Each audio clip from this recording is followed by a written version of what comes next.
Hi there, it's Archie back for the ADHD Care Podcast. I hope I find you well today. I have a special guest joining me virtually today. I've got Brittany Singh Williams, who is an ADHD and academic coach. I met Brittany at the International Conference on ADHD last year, organized by Chad over in the States. Brittany is actually based in Jamaica in the Caribbean, and that's where she did her coaching training, and that's where she does all her work. So I thought today we can discuss all things ADHD with the specific focus around the Caribbean community and certainly the Black and ethnic minority community groups as well, given that that's area that doesn't really get spoken about as much, particularly when we think about ADHD and neurodiversity. So let's bring Brittany in via a video link.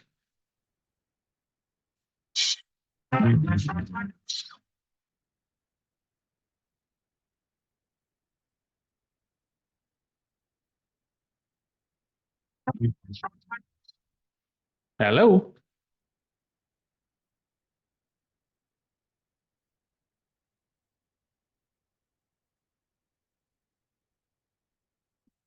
Let's see if she's going to join.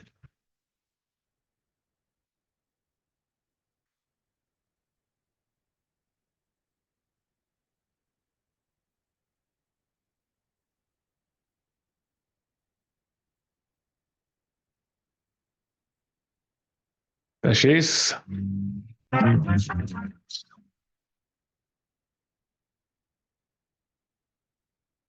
how are you? Hello. Hiya, can you hear me?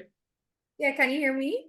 I can hear you loud and clearly. Hang on, let me just turn you up. You seem to be, hang on, let me just turn you up over here. This and good to see you. Same here. How's everything? Everything is going well. Thank you very much. So we last spoke. Obviously, we met briefly at the conference on International Conference on ADHD last November over in the States. Yeah, it's been a while.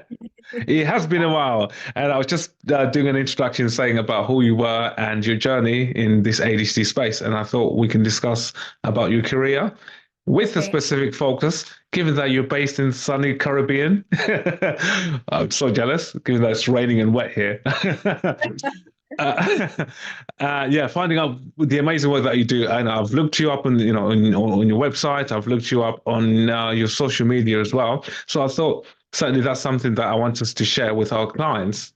Okay. And discuss that in more detail. How are you? How's the year been so far for you? It's been okay. So when we met, I was not practicing full time, and now I am. So it's been going well, and yeah, I'm just navigating the whole neurodiverse landscape here in the Caribbean. And that's interesting. So good, it's a good topic. It's appropriate right now. Absolutely, and it's needed as well. So yeah, just to kickstart things, would you like to tell us about a bit about yourself and also your journey into becoming an ADHD coach and educator, especially focusing on the Caribbean families? Okay, cool. So I moved back to Jamaica from the US. I went to school in the US and I moved here like 13 years ago.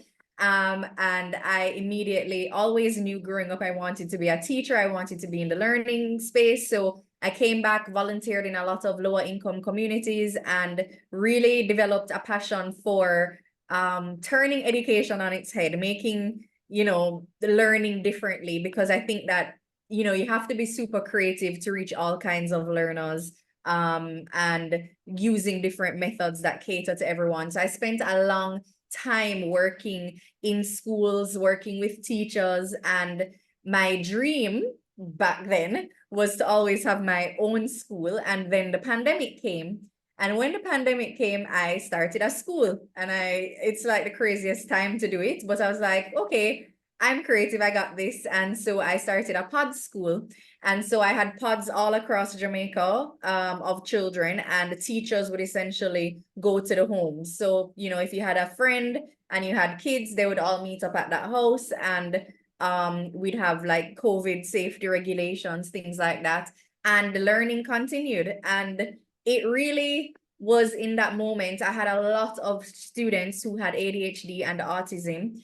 And I was like, okay, how are we going to navigate this? And really, in having personalized education, which is what our pods allowed us to do, customizing lessons for each child, meeting with parents weekly. I really realized that we were creating a model that supported these students. At the end of the year, all of them were able to pass their national exams, even, despite the odds. Everybody thought, these kids are not gonna pass, let's just, even their parents would be like, we just want them to be in school at this point. They don't have to be, overachievers. And, with our methods, we were able to turn them into high achievers. We even had nonverbal autistic children by the end of the year speaking. So, these were things that, looking back during that time, I was like, clearly there's something here. There's something here in the methods that we've created. And there is such a need for schools, for programs, for children who are neurodiverse, that I was like, all right, let me go and specialize in this thing. And I came across ADHD coaching. And I also have a 5-year-old who I suspected had ADHD as well. So I was like, it can't hurt, he has the best mommy right now to be able to have this thing. And so I pursued ADHD coaching. And it's funny, before I even pursued it, somebody asked me to do it, work with their ADHDers, and I loved it. So everything just kind of came together.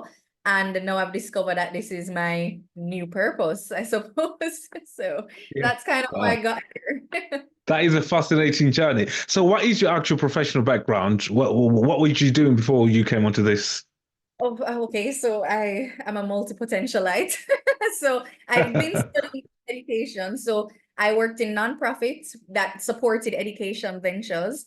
And then I also have had my own company since 2018 in education as well, where students would come and we would teach them, the SDG goals and associating it to school and things like that. And I've also worked in the government as a policy advisor for the Minister of Education. So I have been in almost every type of arena in the education space. So that's really, what I do. Wow. And it's so fitting that you to then progress to becoming a coach, as you said, because you come from that educational background and dealing with children and young people with diverse needs. And I'm sure you would have come across young people that had neurodiverse needs before, anyway, things like ADHD and autism. Yeah. And here in Jamaica, it's like they don't really call it that. You just hear people saying, oh, the child is bad. They're naughty, send them out the class. That's kind of been the approach that I was seeing in the schools. So it wasn't until when I had my own school where I realized, no, there's something really going on here. So in terms of ADHD awareness and management, we know that it varies greatly across different cultures and regions. From your experience, what are some of the unique challenges from Caribbean families in terms of recognizing and managing ADHD? I think you touched on it just briefly there. Yes, I think there are a few things to unpack here. First of all, there is nobody wants to hear that their child has an issue. Nobody wants to acknowledge that these are disorders that are common now. And there is a stigma. And here in the Caribbean, they don't even want, a lot of parents don't even want anybody to know. As a matter of fact, they don't even really want to know. So that is one of the issues. We also have a huge issue with getting assessed. There are not a lot of assessors here on the island, or even in the Caribbean, because I have people from all Caribbean islands reaching out to me. There is an issue with identifying persons to assess them. And then also there's an issue with medication. We only have 2 medications here available, which is Wellbutrin and Concerta. So there are quite a few little things happening that, it's people know about it because of social media. They suspect they may have it, but there is not real quick and affordable access to testing. That's a major one. Yeah. And as you said, the recognition, it sounds like that's the challenge, isn't it? It's people being able to recognize rather than just putting it down to bad behavior or, parenting, putting the blame onto the parents, which is obviously how other society have viewed ADHD. We know things have moved on. Some of these stigmas are still there, but, improving in other cultures. So do you find that in your work, you still have to break down some of these barriers when families if you see a young person and you're suggesting that this person might need a further assessment for ADHD, and how has that been received just from talking to families when you've had discussions with them?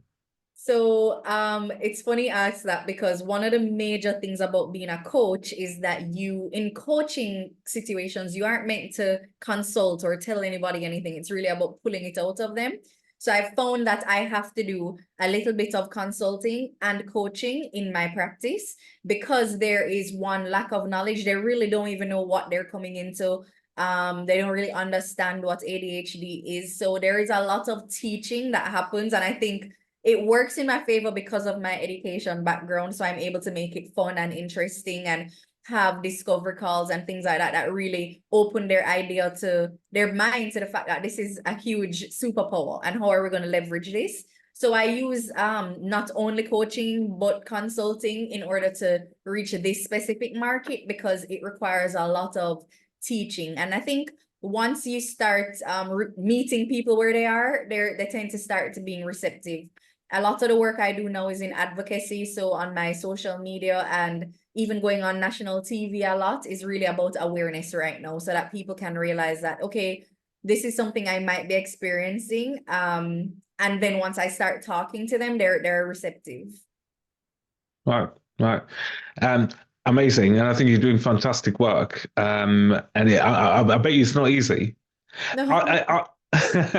Are there other people in the similar shoes as you? Like, I'm trying to get the setup of, like, in the Caribbean, obviously where you are there many coaches? What's the setup in terms of ADHD? And you talked about access and recognition. It's actually hard for some people, those people that are going, yes, fine, I think my son or my child or me as an adult needs to be assessed. There isn't many services, that's what I'm getting from you, that would be specializing and conducting these kind of assessments. And also from a national health service point of view, are there guidelines or things that you have in place in terms of recognition, assessment, diagnosis, and management of ADHD? Okay, so that question was twofold. All right, so the first part is about if there are other coaches and the kind of services. I have been looking everywhere, and as far as I know, I am the only certified ADHD coach in the whole Caribbean right now. And one of the reasons I wanted to do this was for this very reason, because when I was looking up ADHD coaches, there was no representation. And I really want to help Caribbean families, whether they are in the UK, the US, or here in the Caribbean.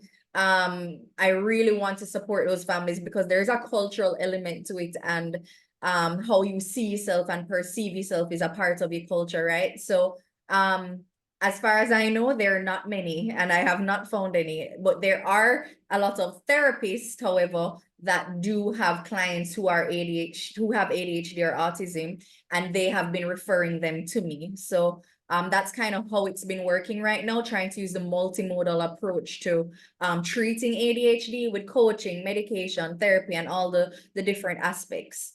The second part of the question, legal regulations. So it's definitely not like the UK at all. The most regulations we have is that a child who has ADHD cannot get accommodations unless they are fully assessed. So the assessment part is key. So you can't, just say, oh, I think I have ADHD, and then go to your school and get help. You have to have this assessment first. And then no, it is not legal, it's not mandated for the schools to even make these allowances, because we have an issue with funding. So the schools can't afford it. We don't have enough special needs teachers. I'm not sure if you guys are experiencing this in the UK, but here in the Caribbean, we have a huge problem with teachers migrating, leaving to go to the US and the UK. So even last year, we lost over 800 teachers on the island. Wow. And so there is a huge teacher shortage issue going on. So even to support neurotypical children right now is a problem. So there is such a great need. It's so much. There's little advocacy. There are no regulations to support them. You can get aides in the classroom, but that is also for families that can afford to pay an aide on top of the school fees. So Yeah. it's a lot. Yeah, the parents Yeah. here are actually going through it. Yeah. And then once someone has gone through the assessment in terms of the post-diagnostic support, I think you touched on medication, which is very quite limited. Did you say the options, you don't have like what we have here or the other options available, but what else is available? You've got coaching, amazing work that you do. Anything else? Is there like groups or places where people can go and learn more about how to support, your child or understand yourself having ADHD? What's available? What's available is if you go to a therapist or a clinical psychologist that can diagnose you, give you more information. Again, that's again why I went into this, because there's such a gap. I'm actually currently building out a database with all the resources available in the Caribbean. So I'm putting together a directory now, as well as building out an app for all of these parents to be able to come onto a platform and connect with each other, because community is so important. We forget that aspect for parents who have children with neurodiverse needs. And so yeah, I'm building out a platform for that. And unfortunately, there's not really much else other than like going on Google and looking up different things. We Yeah. do have a few educators who will occasionally have workshops and webinars and things like that, but there is no place to actually go. Yeah. I had a discussion with Dr. Napoleon Higgins. He's based over in the States. You probably know him, but he's a black psychiatrist, and he's very passionate about the impact of ADHD in the marginalized communities, specifically in the black communities. I'm just trying to get your take on that, because obviously, certainly, I can give you my take on this, because obviously I'm a clinician. I see lots of clients with ADHD, and I could see there's a gap still in terms of like the clients that we see, particularly from black minority ethnic backgrounds. We tend not to still see many come through the door. And I think when I speak to people, and I think the stigma is still there to some degree. I love what you said about how you're trying to break down some of these barriers, not just in the Caribbean, but across the world. And I think that's needed. I don't think we have platforms whereby people can speak openly about some of these challenges and try and find ways, certainly for us professionals, getting together and see how we can reach out to some of those communities that we feel would benefit from accessing support, be it, assessment for ADHD in this case. What's your view on that? Just in terms from a kind of worldwide perspective, when it comes to mental health, mental well-being, and then you add into like the ADHD side of things as well. I think our community, due to our history, at least here in the Caribbean, we're a post-colonial society. We are not used to having to ask for help. Not used to having to, or not, maybe it's not used to, but we're not wired in a way to where it feels safe or psychologically safe to let people in, be vulnerable.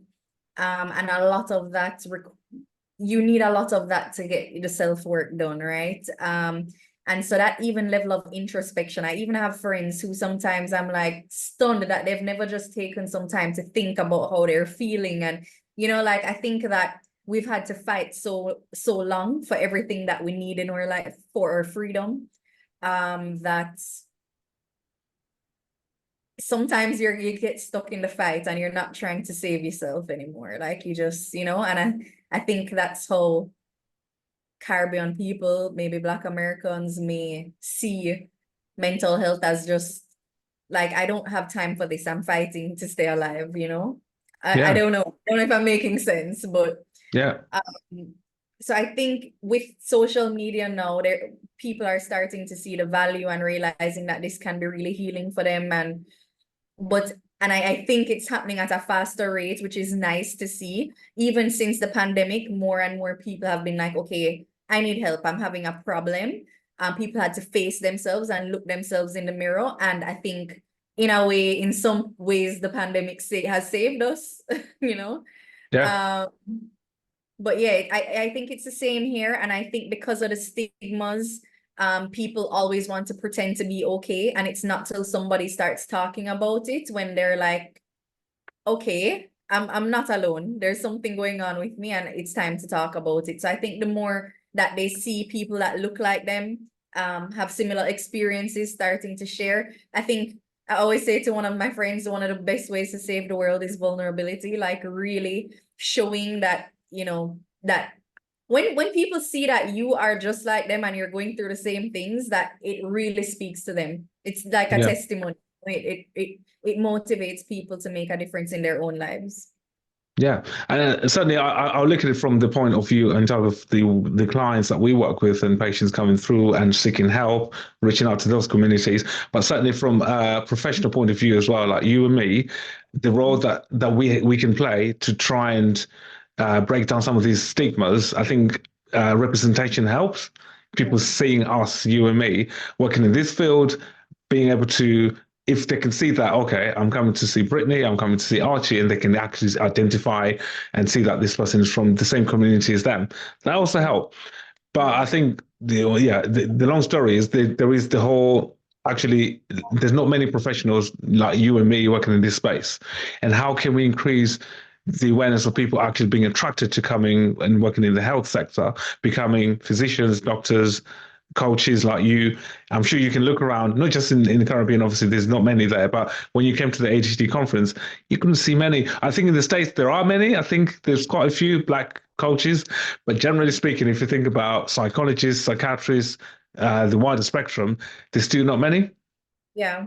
So Yeah. one thing we do here, like all of the therapists, the clinical psychologists, coach, like me as a coach, anybody in the space, we have been all talking about it more, especially to university students, that this is a viable career option to look into, especially in the area of assessments. Like it is so needed. We have so many students that actually study psychology, but they don't go to, they don't take the next step to, like I can really support people here. There is a huge gap. So I think it really comes down to us making other people see that this is a viable job. And I think that's something I do all the time. I visit high schools all the time and talk about this. So Yeah. I'm playing my little part, Exactly. And you know, the mistrust is still there as well, to some degree. If you think about medical field has always been seen as, a westernized kind of like issue. Like, you saw it when we came to, I know this sounds controversial, but we had the vaccinations around COVID-19 and all of that, all the things, speculations that were, people saying things on social media. And I feel that still exists to some degree when we're looking at what we're discussing here. The medical, the diagnosis such as ADHD, it's a Western thing, it's made up. When we grew up, some people would be thinking like, we didn't have these issues, like everyone loses concentration from time to time. Yeah, all of that, which is sad. And I find myself having to fight some of these battles and trying to re-explain and just give people some understanding.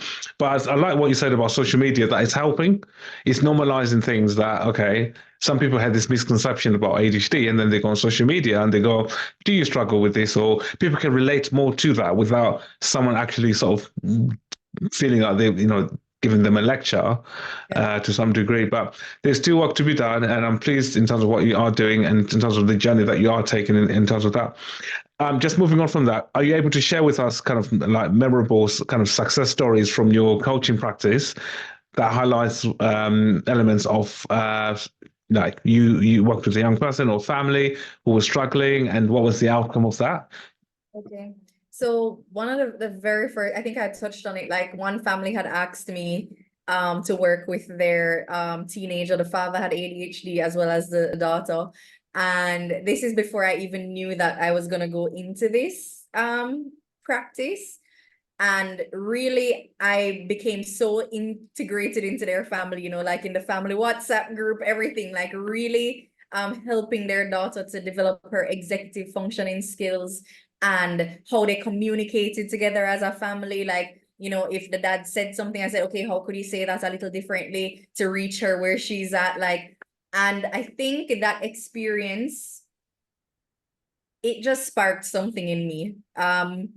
And one day when we're wrapping up, we had a 1 year arrangement, and at the end of the year, the student said to me, Brittany, this was really amazing. Like you really helped me to understand like that something's not wrong with me, and I just need to know how to tap into it. And I just hold that family so dear to me because they were like literally the beginning of everything. And just to hear that she, as the child, really felt like she was prepared to go to college and take on anything, no, like that really made everything worthwhile. And Yeah. that's what I do now. Amazing. That's great. Going back to what you were discussing with us about pod schools that you've set up over there. So, do you want to give us the setup? I'm very intrigued about it, just to find out more what it is and how it's all set up. And so, yeah, just give us more details about the pod schools you mentioned that you worked for. Okay, so what we did was, okay, so I had my business Spark before COVID, and it was known to be like an after school program. So at the time when COVID came, all my clients were like, what are we, what, like, can you start a school? Can you tutor my child? And I personally do not enjoy teaching. I've always been very good at the big vision and telling the teachers what to do. And so I was like, okay, how can I help these families and not necessarily be a tutor, because that's just not my calling in life, right? So I started to think about, okay, I have a lot of teachers who need to make an income, and then I have all of these families. What can I do? So what I did was think of identify a teacher for a pod, and I put it in the family's responsibility to find the children, because it had to be safe at the same time. It had to be with families that they trusted to be safe. So let's say you have a child and you have like 5 friends and you decided to have it at your home. I would then send a teacher there, and I would give the teacher all the supplies, everything. We would go through lesson plans every week. We would go through what each child needs. Literally every Sunday, I met with all my teachers. What does Tom need? What's he going through? What does Michael, Lisa? We called each name, each family. Another interesting part of this was, because it was a pandemic, there is a lot of family trauma going on, or family dynamics that are shifting, and it's affecting the children. So I found that I also had to become some kind of school therapist. And intervening in family discussions, like, all right, if these parents are getting a divorce, all right, how are we going to have the conversation with the child? And we were very involved in literally everything about our model was personalized. And so we had about 10 pods across the island. All pods had about 5 children each to make it sustainable, so that it could pay a teacher, and then get us all the supplies and everything. And sometimes, like, if a teacher was sick or something, we'd have to find a replacement. And that was probably the hardest part, because again, this is a pandemic. We can't just have, random people going into someone's home. So that was one of the trickiest parts. And we actually did this thing for 2 years, and then we closed. And we closed because the traditional school system reopened, and the parents wanted a location, and we could not find a location anywhere in Jamaica that was affordable, that would allow us to keep our model. And when I say keep the model, the small class sizes, because that comes at a cost. Less teachers, more teachers come at a cost. And then, of course, you have this overhead of a location. So we applied for funding, didn't get through, and then we had to make a decision, and that's how the model ended up closing. But all of those families were like on board with us, trying to make it kind of like a co-op. Like, they helped us complete the proposals and everything. Everybody, all the families wanted us to keep the school open because they saw their children's lives transform. And of course, I was devastated that we had to close, but just like looking back, I really feel like so proud of everything we achieved, because every single child left changed. So your day-to-day work involves working with a lot of schools. It sounds like it. So are you kind of like, are you consulting schools and families? Yeah. So are you giving consultations? Are they coming to you? What are some of the things that they're coming to you raising in terms of just the day-to-day struggles that some of the young people are going through? Okay, so one of the main things people come to me for is, I've gotten diagnosed, now what? They don't know how to make a plan. They don't know what to do next. I offer mostly like a strategy and planning session. And in that session, I essentially work with them to create a toolkit. What are the things you're going to set up at home now? What kind of conversations you need to have with the teacher based off of the type of school, based off of what the assessment says. So we go through and create like a toolkit for that family. So that's one service. And then I also do the coaching for adults and teenagers. So coaching for adults looks like, just getting a grip on their life, setting goals and intentions, being accountability. Whereas for the teenagers, I do a lot of executive functioning, coaching and training. So I'm teaching them, how do you plan? How do you write your assignments down and check your calendar, all of those kinds of things. So yeah, right now it's mostly the strategy and planning though, because people just don't know where to start or what to do next. On that point that you said, the first point you mentioned about I've got this diagnosis or my child's got this diagnosis, now what? If anyone's listening, because obviously that some of this can apply to anyone in any part of the world right now, what would you be recommending? What would you be advising? So if you just give us an idea, someone listening to this podcast who is in that same situation where their child or themselves just been diagnosed. Well, let's use the example for a young person. They've just been diagnosed, and yeah, now what? What would you be advising in terms of going forward to support? First thing I would say is to look for what the actual modifications are that you need to make for that specific child or person. And usually on your assessment document in the recommendations, you're able to see whether it is something behavioral, academic, is it just a classroom modification that needs to happen? So looking at what those things are and seeing how best you can collaborate with the school or the workplace for those changes. That is the easiest, low-hanging fruit possible, is like really working with what those recommendations are at first. Depending on what the modifications are for that person, let's say it is something behavioral for a child. Okay, now you start to think about what at home do I need to implement? Is it a specific daily routine? Is it a reward system? Like start to think about the behavior that you're trying to address and then a modification for that behavior. So to me, that's like the first thing you start to do. And then I always try to tell parents to just pause for a moment and think about, address how they feel about this diagnosis for their child. Like, if you don't address you and your feelings around it and how you are going to handle it, that affects everything else. Like, you have to be mentally ready to take it on, because you're going to be your child's prefrontal cortex, their frontal lobe. So if you're not prepared emotionally for that, it's going to always feel like a conflict. So I would put that first, actually.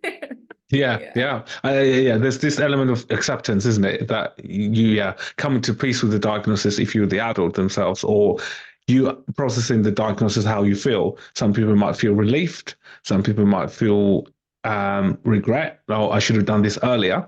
There might be anger. There might be all these mixed feelings. So I agree. I think having time to process and understand and just give yourself time to process those emotions, which will then allow you to be able to then implement all the other things that you mentioned there, which is, the psychoeducational aspect of the ADHD. And then obviously if further down the line, things like medication or coaching or other strategies need to be implemented, then that could be explored further down the line. What advice would you give to any kind of educators out there or fellow coaches working with ADHD individuals, particularly in the underrepresented communities in the Caribbean? What advice would you give?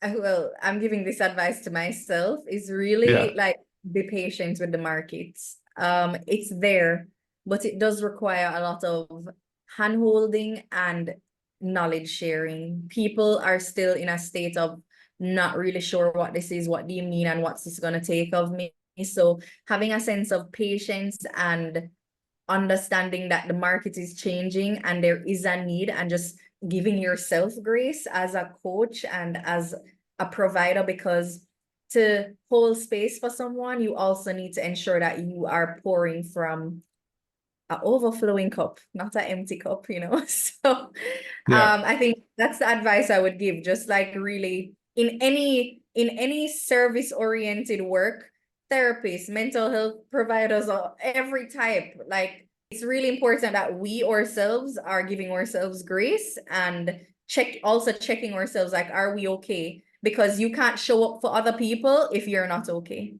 So that's my advice. No, top priority. And how do you ensure that you have that for yourself? Do you regularly check in with yourself? Do you have supervision therapy with someone else? How do you do that? So for me, I see a coach as well. So the people that I did my coaching with, so my classmates, we kind of like tag team and coach each other to just kind of like hold ourselves accountable. And I also, even this year, having now come into this full time, I have decided, okay, I need to do something for myself. So I've joined the gym, and that helps with just like my discipline, because I hate the gym. And so the fact that I'm doing it, I'm so proud of myself, because I know like I can do this thing and I'm holding myself accountable. And it's also clearly just good for your body. Um, and I am also super conscious about reflecting. I reflect at the end of every night, like, you know, what did I do today? What are the wins? What do I need to change? That kind of stuff. So I'm very conscious of that. What are some of the challenges that you've had to overcome just over the last few years? Because it's not easy. I'm sure to become what you've become. I'm just wondering if there has been any and how you overcame them.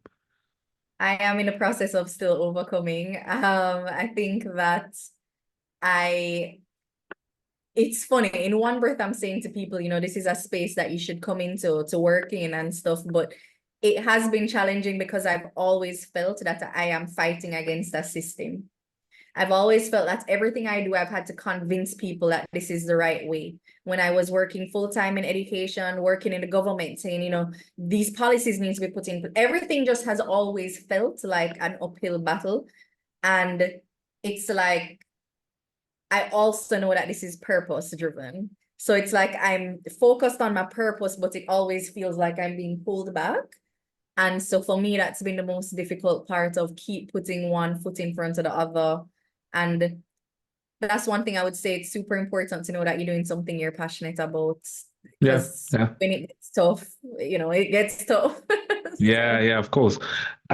So looking forward, really, in terms of the advancements or changes that you're hoping to see in the field of ADHD, the care side of ADHD and the awareness, especially in the Caribbean, do you have anything that you hope to see in the future? I hope to see schools and the policies come into alignment on how they support children across the region better. So I do plan to start going back into some advocacy and you know, working with the government on advocating some of for these policy changes. I really want to see that. And I'd also just like to see personally that I am able to reach other Caribbean islands and have build out these communities that I'm trying to build for parents. So whether for support, for knowledge sharing. So I'm excited about that. My app will launch next month. So I'm super excited, and I just want to Yeah. reach many families as possible. And certainly your networking side of things as well, because you go to conferences and you came to the States last year, which is great. So you kept your kind of networking with other cultures, which is good. You're coming and learning about other, you know, people in different countries of how they're managing services. Do you remember that lunch and learn talk we had where Yes. we met for the first time, where we were sharing experience of you know how ADHD services are set up in different parts of the world, which is great. So obviously that's another opportunity for you to network and learn, and hopefully you can take some of this back to to Jamaica, to the Caribbean, and implement some of this as well. So do you ever see the coaching community, particularly in the Caribbean, growing eventually, like in the next 5 years, for example? I don't know. Maybe, you know, when people see me, it will spark some kind of interest. I think the assessments will grow, because we're doing definitely a lot of work in advocating for people going through like the education psychology route and the clinical psychologist route for assessing. I don't know about coaching though. I think even when people hear the word life coach here in this cultural context, they're like, what the hell is that? Like, you know, I don't need help with my life. So I don't know. I don't know how to answer that yet, but you know, watch this space. We'll see. Yeah. Is there anything else you want to share with our listeners at all about yourself, about your work? I think I'll just invite them to follow me on my TikTok, BREE THE SPARK, and that's my Instagram as well. BREE THE SPARK, and I put a lot of tips there that are culturally relevant, and that's kind of where I communicate with the world. So yeah. Yeah, excellent. And yeah, what's do you have any conferences coming that you're attending at all in the coming year? I don't have any planned right now, but I plan to host one myself here in the Caribbean. So I'm trying to Okay. Yeah. identify I'm trying to identify different providers and see how we can collaborate and have one in the summertime, August, September. Yeah. Okay. If you ever need any outside speakers, you know, I'll put my hand up. Sure. I could do with a Caribbean holiday. Yeah, I'm sure. Excellent. That's great. Listen, it's been really great catching up with you. You know, it was nice meeting you at the conference in person last year, and I hope that we're going to keep in touch and speak again. And I want to see how things evolve, particularly over the next few years. Certainly in terms of the I remember like when you're telling your story about how the ADHD services were set up, in Jamaica, and we were all like, "Wow, this is." Compared to other people who were like in the UK and other parts of the world, it was interesting just to get that insight in terms of how things, we think, we complain about waiting lists and shortage of medications and things, but that's nowhere near what you have to deal with and go through. Yeah. Yeah, exactly. Yeah. So Excellent. it's good to Yeah. have perspective. Amazing. Brittany, thanks for coming onto our podcast. And we'll keep in touch and speak again at some point in the next few months. Take care. See you then. Bye. Bye. Bye. Bye.